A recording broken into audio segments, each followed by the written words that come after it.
ครับครับนี่เป็นอีกจุดหนึ่งของโรงทานของวัดฝายของวัดป่าแดงในวันนี้นะครับโครงการธรรมสัญจรมุมนี้เป็นของคุณแม่เล็กโพธิสุขนะครับบริษัทเชียงใหม่ศึกษาพันธุ์เป็นกาแฟสดหมายความว่ากาแฟสดที่สุดจริงๆเห็นไหม มามาอย่างสดครับบทที่นี่เลยบทการที่นี่เลย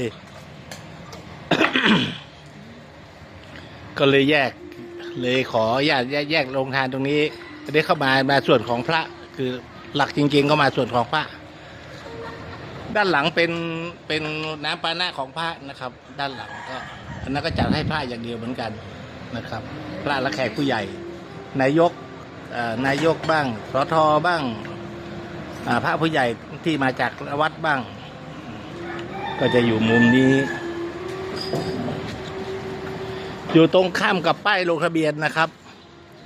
ป้ายลงทะเบียนของเราจะอยู่ด้านหลังพระธาตุนะครับ หลังวิหารหลังพระธาตุถ้าใครมาแล้วแต่ละวัดก็ไปลงชื่อไว้ก่อน แล้วก็เข้าในตำแหน่งโรงทานได้นะครับ